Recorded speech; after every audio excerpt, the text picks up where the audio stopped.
বন্ধুরা, আজকে তোমাদের দেখাবো রাফা রায়া কিভাবে সকালবেলা ভোরে উঠে ওদের ফজরের নামাজ আদায় করে। তো চলো গল্প শোনাই। সকালবেলা ওঠা খুব কষ্টের, কিন্তু উঠতে তো হবেই। নামাজ পড়লে দিনটা ভালো যায় আর লাগেও ফ্রেশ। উঠতেই ইচ্ছা করে না, এই সময়টা যে কেন এমন লাগে।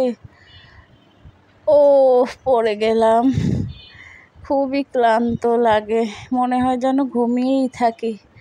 আমি যাই ফ্রেশ হয়ে, তারপরে রায়াকে ডাকতে হবে।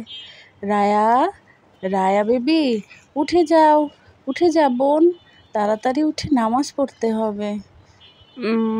দিদি একটু ঘুমাই, একটু ঘুমাতে দাও আপু, আমার একটুও ভাল লাগছে না এখন উঠতে। নামাজ পড়তে হবে, তাড়াতাড়ি ওঠো। হ্যাঁ হ্যাঁ হ্যাঁ, নামাজ পড়তে হবে। এই তো আমি উঠে গেছি, চলো এখন একটু ফ্রেশ হয়ে উজু করে নামাজের জন্য রেডি হই। তারপর ওরা দুই বোন নামাজের জন্য রেডি হয়ে গেল। নামাজ পড়ে ওরা কিছুক্ষণ অনেক গল্প করে। নামাজ পড়া শেষ, এখন কি একটু হাঁটতে যেতে চাস বলতো? না, হাঁটতে যেতে চাই না, আবার ঘুমাতে মন চায়। আজকে আবার ব্রেকফাস্টে কী দিব তোকে, সেটা নিয়েই যত চিন্তা আমার।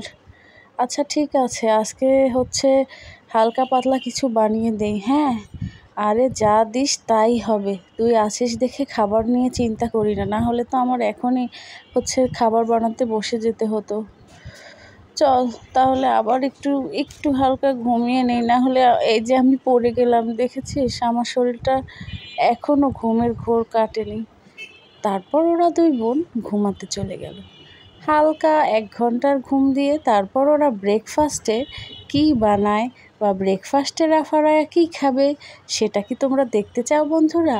তাহলে লাইক এবং কমেন্ট করে পাশে থেকো, আর ভালো লাগলে সাবস্ক্রাইব করে দিও।